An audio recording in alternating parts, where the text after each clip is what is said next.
ஆன்மீக நண்பர்கள் அனைவருக்கும் அன்பும் கனிவும் நிறைந்த வணக்கங்கள். இன்று நாம் பார்க்க போகும் தலைப்பு பலருக்கும் பயத்தையும் அதே நேரத்தில் விழிப்புணர்வையும் தரக்கூடிய ஒரு முக்கியமான நூல் கருட புராணம். மரணத்திற்கு பிறகு என்ன நடக்கிறது? நல்லவர்களுக்கு என்ன பலன்? தீய செயல்கள் செய்தவர்களுக்கு என்ன தண்டனை? ஆத்மாவின் பயணம் எப்படி இருக்கும்? போன்ற கேள்விகளுக்கு விடை கூறும் புராணமே கருட புராணம். இது விஷ்ணு பகவான் தனது வாகனமான கருடனுக்கு கூறிய உபதேசங்களின் தொகுப்பாகும். கருட புராணம் என்றால் என்ன? கருட புராணம் 18 மகா புராணங்களில் ஒன்றாகும்.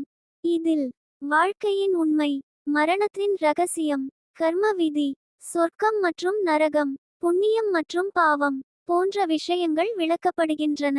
மரணத்திற்கு பிறகு ஆத்மாவின் பயணம். கருட புராணத்தின்படி மனிதன் இறந்தவுடன் உடல் அழிகிறது.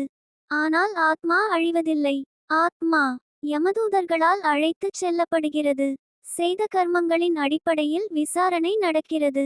சித்திரகுப்தன் கணக்குகளை வாசிக்கிறார். நல்ல செயல்கள் செய்தவர்கள் அமைதியான பாதையில் செல்கிறார்கள். தீய செயல்கள் செய்தவர்கள் துன்பமான அனுபவங்களை சந்திக்கிறார்கள் என்று கூறப்படுகிறது. 28 வகையான நரகங்கள் கருட புராணத்தில் 28 நரகங்கள் குறிப்பிடப்படுகின்றன. சில முக்கிய நரகங்கள்: 1. தாமிஸ்ரம், ஏமாற்றுபவர்கள் செல்லும் இடம். 2. அந்ததாமிஸ்ரம், குடும்பத்தினரை வஞ்சித்தவர்களுக்கு. 3. ரௌரவம், மற்றவர்களுக்கு துன்பம் கொடுத்தவர்களுக்கு. 4. கும்பி பாகம், கொடூரமாக உயிரினங்களை கொன்றவர்களுக்கு. 5. அசிபத்திரவனம், தர்மத்திற்கு எதிராக வாழ்ந்தவர்களுக்கு. இவை அனைத்தும் மனிதனை நல்ல வாழ்க்கை வாழச் செய்வதற்காக கூறப்பட்ட நெறிப்படுத்தும் விளக்கங்களாக பல அறிஞர்கள் கருதுகின்றனர். நல்ல செயல்களின் பலன்கள். கருட புராணம் கூறுவது: பெற்றோர்களை மதிக்க வேண்டும், உண்மை பேச வேண்டும், தானம் செய்ய வேண்டும், பசுக்களுக்கும் உயிரினங்களுக்கும் கருணை காட்ட வேண்டும், இறைவனை நினைத்து வாழ வேண்டும். இவற்றால் புண்ணியம் பெருகும். கருட புராணம் சொல்லும் வாழ்க்கை பாடங்கள். வாழ்க்கை நிரந்தரம் அல்ல. ஒவ்வொரு செயலுக்கும் பலன் உண்டு. நல்லதை விதைத்தால் நல்லதே கிடைக்கும்.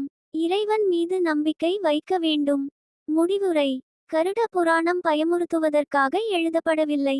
மனிதன் தர்மமாகவும் நேர்மையாகவும் வாழ வேண்டும் என்பதற்காகவே இந்த உபதேசங்கள் கூறப்பட்டுள்ளன. நாம் நல்ல எண்ணங்களுடனும் நல்ல செயல்களுடனும் வாழ்ந்தால் நம் வாழ்க்கை நிச்சயமாக உயர்வடையும். பாவத்தை தவிர்த்து புண்ணியத்தை சேர்ப்பதே கருட புராணத்தின் முக்கிய செய்தி. ஸ்ரீமன் நாராயணாய நம. லைக் பண்ணுங்க, ஷேர் பண்ணுங்க, சேனலை சப்ஸ்கிரைப் பண்ணுங்க. நன்றி.